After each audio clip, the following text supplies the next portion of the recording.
Jesucristo, el Verbo viviente, es el único medio de salvación. Él es el centro del pensamiento de nuestra vida, la fuente y la autoridad de la doctrina. El principal propósito de la vida de Cristo fue la obediencia a los mandamientos, exaltando la ley de Dios como un reflejo de su carácter. El principal mensaje a ser predicado en el mundo, basado en Apocalipsis 14, está representado por 3 ángeles llevando el Evangelio eterno al mundo entero. Este mensaje se basa en los encantos inigualables de Cristo y declara que la hora del juicio ha llegado y llama a obedecer los mandamientos de Dios. Mediante su palabra, Dios ha comunicado a los hombres el conocimiento necesario para la salvación. Las Santas Escrituras deben ser aceptadas como dotadas de autoridad absoluta y como revelación infalible de su voluntad. Y aunque el canon de las Escrituras inspiradas está cerrado, el Espíritu Santo continúa iluminando, amonestando y confortando al pueblo de Dios a través del testimonio de Jesús, el Espíritu de profecía. El camino a la vida se traza a través de un camino angosto que debe ser recorrido con confianza a las promesas que Dios dejó a hombres y mujeres fieles que dedicaron sus vidas hasta la muerte por el Evangelio eterno. Los fundadores de la Iglesia soñaron con el día en que la revelación sería una realidad en sus vidas. Miraron con los ojos de la fe a aquel día glorioso cuando finalmente la promesa sería cumplida en la venida magistral de Jesucristo a esta tierra para recompensar a cada uno según sea su obra.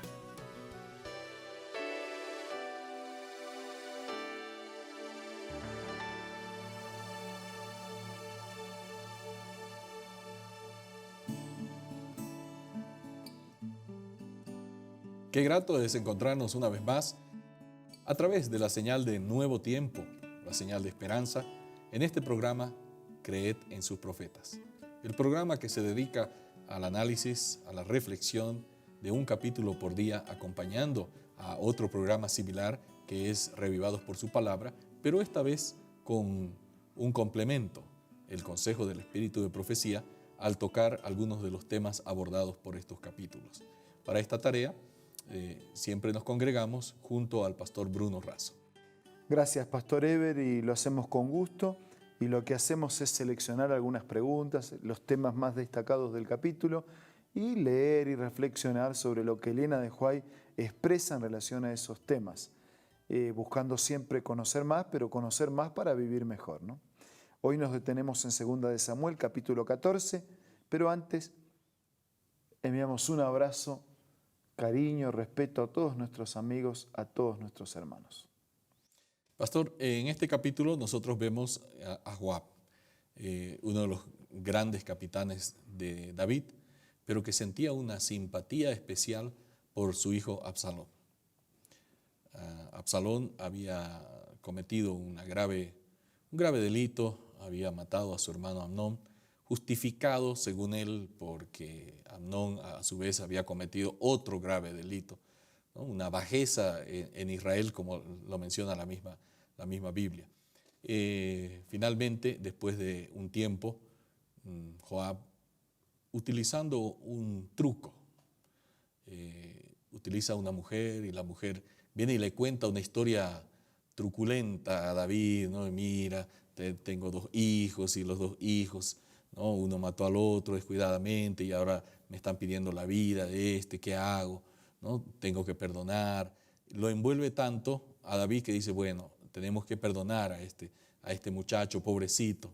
Y entonces dice, mira, si tú quieres perdonar a este muchacho, no perdonas a tu propio hijo.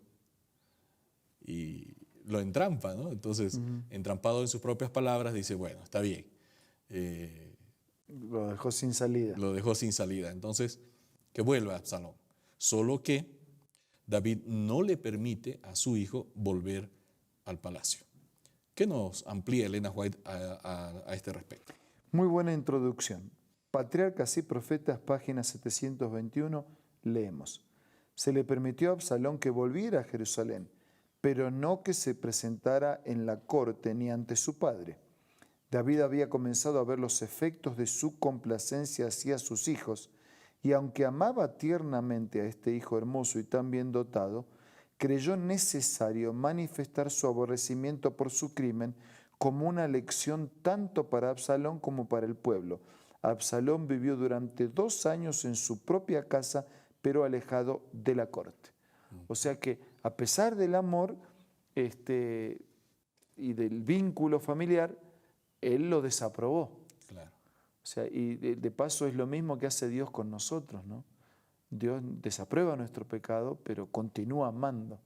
Pero allí, con ese gesto, con esa acción, Él estaba manifestando, sí, los dejaron venir, pero guardando una distancia, desaprobando el pecado que habían hecho, que había cometido.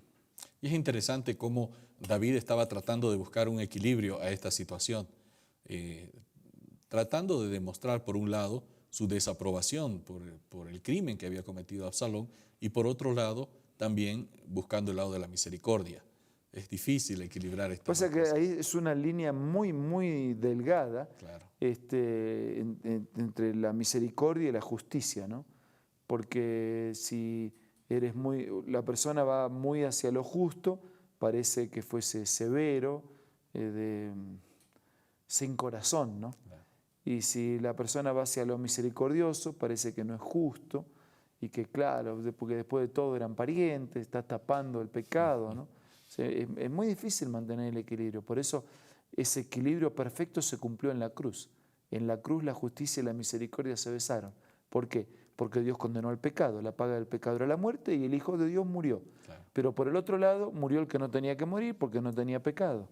Y como tenía vida propia, puso colocar su vida sin pecado en nuestro favor. Y esa fue la misericordia. Entonces Dios castigó, o sea, hubo un juicio. La culpa del pecado fue pagada con la muerte del Hijo de Dios. Ahora, todos nosotros tenemos que mirar a Jesús para poder equilibrar de manera sabia la justicia y la misericordia, para no caernos en los extremos, ¿no? de ser temerariamente severos, estrictos, o extremadamente flojos, Claro. y dejar pasar todo y caer en un relativismo de que todo se vale. justifica y todo vale. Así es, pastor. Bueno, completando esta historia, después de un tiempo, nuevamente ayudado por algunos funcionarios de David, Absalón consigue volver a la corte. Sin embargo, Absalón tenía otros planes en mente. ¿Qué nos dice la inspiración que nos ayuden a entender la conducta de Absalón? Dice Elena de Joab, gracias a la influencia de Joab, Absalón fue nuevamente admitido en la presencia de su padre, pero aunque exteriormente hubo reconciliación, él continuó con sus proyectos ambiciosos. O sea que él experimentó una apariencia de reconciliación. Asumió una condición casi de realeza, haciendo que carros, caballos y 50 hombres corrieran delante de él a donde quiera que iba. Y mientras que el rey se inclinaba cada vez más al deseo de retraimiento y soledad, Absalón buscaba con halagos el favor popular. O sea, fue demagógico, fue político en el mal sentido, ¿no? Muy astuto. De la expresión, fue astuto para el mal,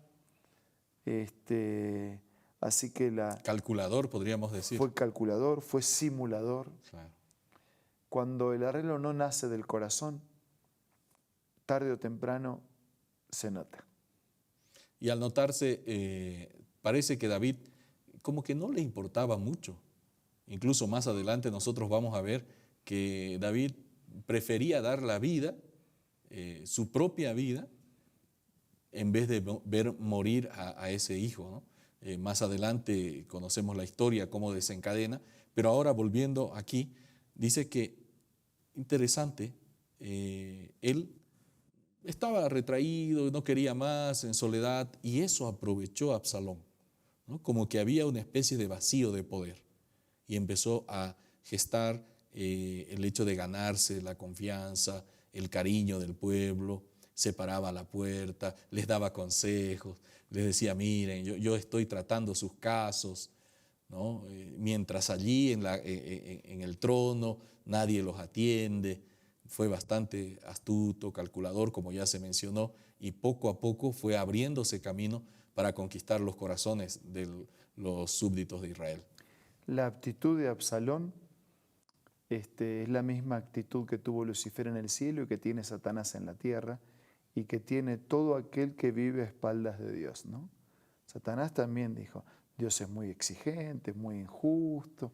Si yo tuviera esto en mis manos, decía Lucifer, ¿no?, las cosas van a ser distintas. Yo te voy a dar lo que no te dio otro. Claro. Y la sutileza del engaño es tan así misteriosa. Satanás logró conquistar la tercera parte de los ángeles del cielo. Impresionante cómo Lucifer trabajó con una astucia, con una sutileza. En un lugar donde todo era perfección. Sí. Usa la misma sutileza con toda experiencia para hacer lo mismo aquí en la tierra. Y por eso dice que el diablo, sabiendo que le queda poco tiempo, como león rugiente, anda buscando a quien devorar. Y tenemos que tener cuidado porque este es un enemigo astuto, aunque vencido, quiere perjudicar a la mayor cantidad de personas. Su suerte está echada, pero a cuanto más arrastra, mejor cumple su propósito.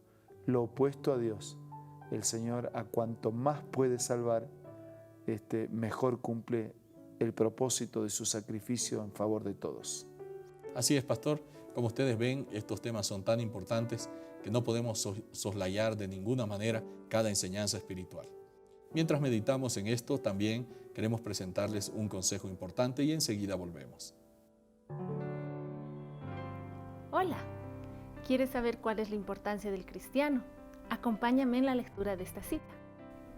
La importancia del cristiano no depende de la posesión de talentos brillantes, de una cuna eminente o de facultades maravillosas, sino de un corazón limpio, un corazón que purificado y refinado reflejen la imagen de la divinidad. La presencia de aquel que dio su vida por nosotros embellece el alma. Los hombres de oración son los hombres de poder. Serán capacitados para conducir a los pecadores a la cena de bodas del Cordero. Esta cita tú puedes encontrarla en el libro Hijos e Hijas de Dios, escritas por Elena G. de White, y lo puedes adquirir para que sea parte de tu biblioteca personal ingresando a la página www.aces.com.ar. También puedes hacerlo buscando una iglesia adventista del séptimo día cerca del lugar donde tú te encuentres. Y si te gustan las aplicaciones y la tecnología, puedes descargar la aplicación Elena G. de White del App Store o del Play Store.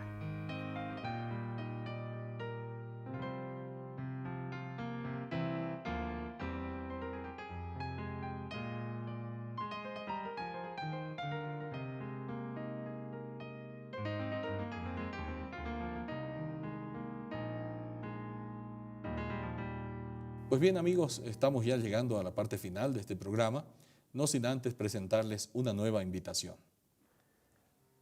La invitación es que no juguemos a las escondidas con Dios. Nosotros podemos supuestamente engañar a algunas personas por algún tiempo o engañar a muchas personas por mucho tiempo, pero no podemos engañar a Dios por ningún tiempo. Entonces seamos sinceros delante de Él y permitamos que Él haga su obra completa en nuestra vida. Ahora vamos a orar. Señor, te pedimos que nos des la astucia de un hijo tuyo para saber diferenciar el bien de toda clase o de toda apariencia de mal y comprometernos totalmente contigo en vivir de tu mano, en andar en tus caminos y en hacer tu voluntad. Que tu bendición alcance a todos tus hijos. Lo pedimos, lo agradecemos en el nombre de Jesús. Amén. Amén. Esto ha sido Creed en sus profetas. Tenemos, como siempre, la confianza que Dios mediante nos encontraremos el día de mañana. Hasta entonces.